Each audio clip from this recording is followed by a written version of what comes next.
ሰላም የጂአርቲው ቤተሰቦች እንደምን አላችሁ? ዛሬም እንደተለመደው በታሪክ ማዕበል ልናናውጣችሁ የኢትዮጵያን ሚስጥሮችን ልንፈትሽ መጥተናል። ዛሬ የምንጀምረው በ1262 ዓ.ም ሰለሞናዊ ሥርወ መንግስቱን ዳግም በመለሰው በታላቁ አፄ ይኩኖ አምላክ ነው። ከዚያም በድንኳን ከተሞች ውስጥ እያለፍን በሃይማኖት ክርክሮች ማዕበል ተመተን የጎንደር ግንቦችን ወደ አነጹት ነገሥታት እናመራለን። ዝግጁ ከሆናችሁ ላይክ በማድረግ ወደ ታሪኩ። የአፄ ይኩኖ አምላክ ንግስና እና የአፄ ውድም አርዕድ ዘመን። ከዚህ ቀደም በነበረን ቪዲዮ እንዳየነው በ1262 ዓ.ም አፄ ይኩኖ አምላክ የንግስና ስማቸውን ተስፋ ኢየሱስ በማድረግ ዙፋን ላይ ሲወጡ በኢትዮጵያ ታሪክ አዲስ ምዕራፍ ተከፈተ። እሳቸው ለ15 ዓመታት በታላቅ ጥበብ ከነገሱ በኋላ በ1277 ዓ.ም ሲያርፉ ልጃቸው አፄ ይግባጽዮን የንግስና ስማቸውን ሰሎሞን በማድረግ ስልጣኑን ተረከቡ። ይግባጽዮን በዘመናቸው የቤተ ክርስቲያንን ሰላም ለመጠበቅ እና ከጎረቤት ሀገራት ጋር ዲፕሎማሲያዊ ግንኙነት ለማጠናከር ብዙ ጥረዋል። ሆኖም ከእሳቸው ሞት በኋላ በ1286 ዓ.ም ሥርወ መንግስቱ በስልጣን ሽኩቻ ለጥቂት ዓመታት ታምሶ ነበር። በዚህ ወቅት የአፄ ይግባጽዮን 5 ልጆች እያንዳንዳቸው ለአንድ ዓመት እየተፈራረቁ የነገሱበት የውከት ወቅት ነበር። ይህን የቤተ መንግስት አለመረጋጋት ያስቆሙትና የሰለሞናዊውን ሥርወ መንግስት ዳግም ያጸኑት የአፄ ይግባጽዮን ወንድም አፄ ውድም አርዕድ ነበሩ። አፄ ውድም አርዕድ ከ1291 እስከ 1306 ዓ.ም ለ15 ዓመታት በነገሱበት ወቅት አገሪቱን ከውስጥ ሽኩቻ ከማውጣት ባለፈ በ1298 ዓ.ም ከአውሮፓ ጋር ግንኙነት ለመፍጠር የመጀመሪያውን ጥረት በማድረግ ይታወቃሉ። ይህ የሽግግር ወቅት በሰላም አብቅቶ አገሪቱ ወደ ታላቅ ወታደራዊ ግርማና መስፋፋት የተሸጋገረችው ታላቁ አፄ አምደ ጽዮን ስልጣን ላይ ሲወጡ ነበር። አፄ ውድም አርዕድ በ1306 ዓ.ም ሲያርፉ ዙፋኑን የተረከቡት የወንድማቸው የይግባጽዮን ልጅ የሆኑት ታላቁ አፄ አምደ ጽዮን ነበሩ። አፄ ውድም አርዕድ ወራሽ ስላልነበራቸው ስልጣኑን ለወንድማቸው ልጅ ለአምደ ጽዮን በማስተላለፍ ሥርወ መንግስቱ እንዳይናወጥ አድርገዋል። አፄ አምደ ጽዮን ከ1306 እስከ 1336 ዓ.ም። አሁን ወደ ታላቁና ኃያሉ ሰው ታሪክ እንግባ። በ1306 ዓ.ም ዙፋን ላይ የወጡት ታላቁ አፄ አምደ ጽዮን ናቸው። የንግስና ስማቸው ገብረ መስቀል ይባላል። እሳቸው በኢትዮጵያ ዘመናዊ ታሪክ ጸሐፊዎች የኢትዮጵያው ናፖሊዮን ብለው ይጠሯቸዋል። አምደ ጽዮን በ30 ዓመታት ንግስናቸው ኢትዮጵያን በወታደራዊ ኃይል ወደር የለሽ አድርገዋታል። ግዛታቸውን እስከ ቀይ ባህር ዳርቻ በማስፋፋት የንግድ መስመሮችን በቁጥጥር ስር አውለዋል። የኢትዮጵያን ዳር ድንበርም ያስከበሩ ታላቅ መሪም ነበሩ። አፄ ንዋየ ክርስቶስ የንግስና ስማቸው ሰይፈ አርዕድ ከ1336 እስከ 1364 ዓ.ም።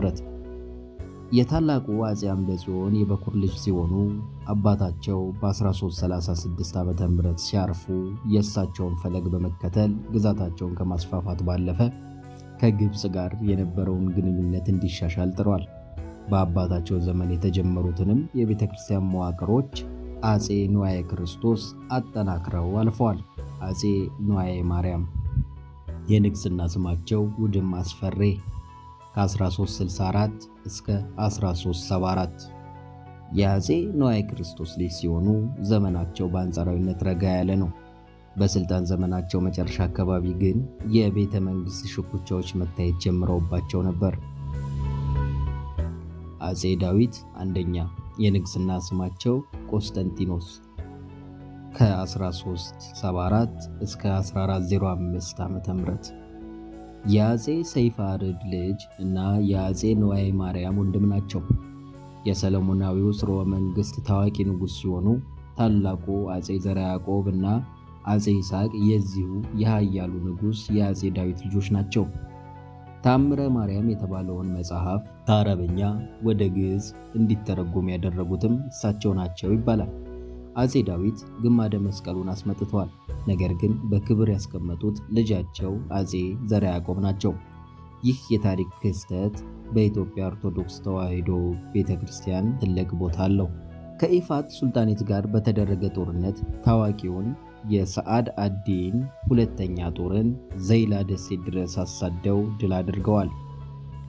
የኢፋት ሱልጣኔትንም ግብዓተ መሬት ፈጽመዋል። ከውጭው ዓለም ከቬነስ እና ከአውሮፓ ነገሥታት ጋር ዲፕሎማሲያዊ ግንኙነት በመጀመር የታወቁ ንጉሥ ነበሩ። አጼ ቴዎድሮስ አንደኛ። የንግሥና ስማቸው ወልደ አምባሳ ከ1405 እስከ 1406። ከታላቁ የአጼ ዳዊት 4 ልጆች ቴዎድሮስ፣ ይስሐቅ፣ ተክለ ማርያም እና ዘርዓ ያዕቆብ መካከል የበኩር ልጅ ነበሩ። የነገሱት ለጥቂት ወራት ወይንም ለ9 ወር ብቻ ቢሆንም በሕዝቡ ዘንድ እጅግ የተወደዱ ነበሩ። በታሪክ ድርሳናት እንደሚጠቀሰው እሳቸው በቤተ ክርስቲያንና በባለሥልጣናት እጅ የነበረውን ሰፊ መሬት ለድሆች አርሶ አደሮች እንዲከፋፈል አዘው ነበር። ለዚህም ነው በሕዝብ ዘንድ እንደ ቅዱስ የሚታዩት። አጼ ቴዎድሮስ ዙፋን ላይ ሲወጡ ሕዝቡ ለ7 ዓመታት ግብር እንዳይከፍል አዘው ነበርም ይባላል። ይህን ያደረጉት አባታቸው አጼ ዳዊት በጦርነትና በግንባታ ሕዝቡን አድክሞት ስለነበር ሕዝቡ እንዲያርፍና አዲሱን ንጉሥ እንዲወድ ለማድረግ ነበር።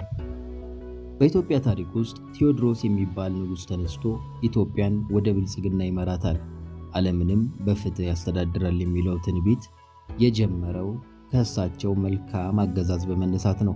ይህ ትንቢት ከ400 ዓመታት በኋላ ለተነሱት ለታዋቂው አጼ ቴዎድሮስ ዳግማዊ ስማቸውን እንዲመርጡ ምክንያት ሆኗቸዋል።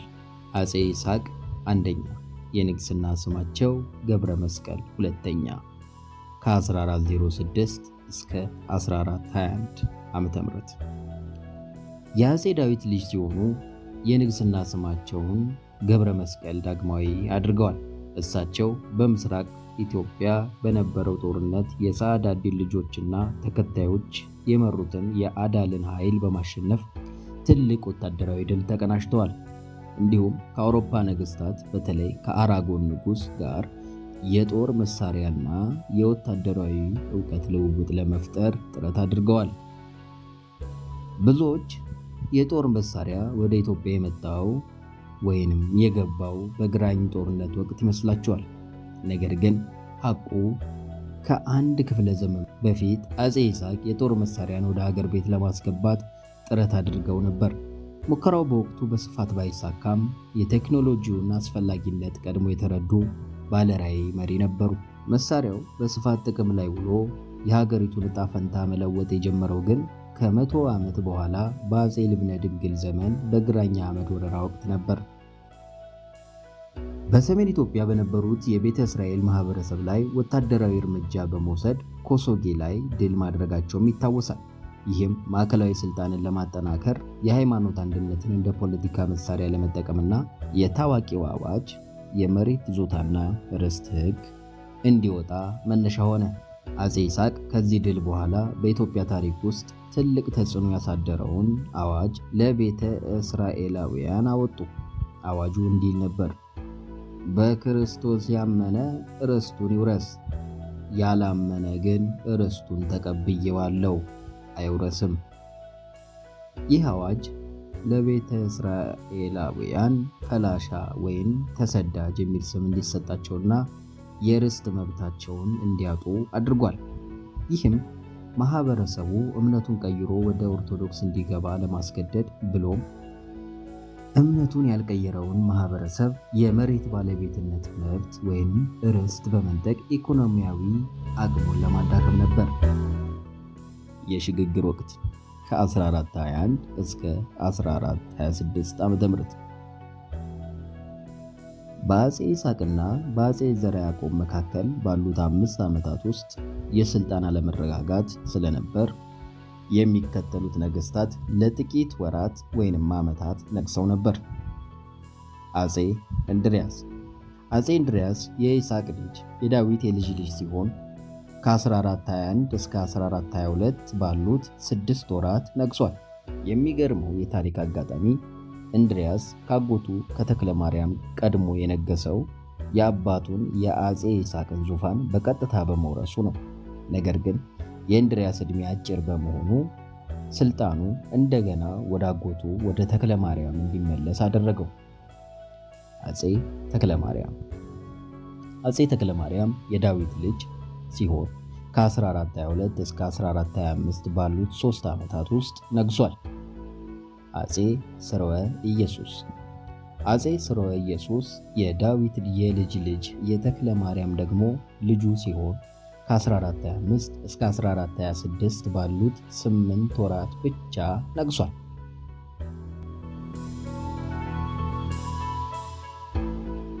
የዛሬውን ቪዲዮ በዚህ ላይ ያበቃል።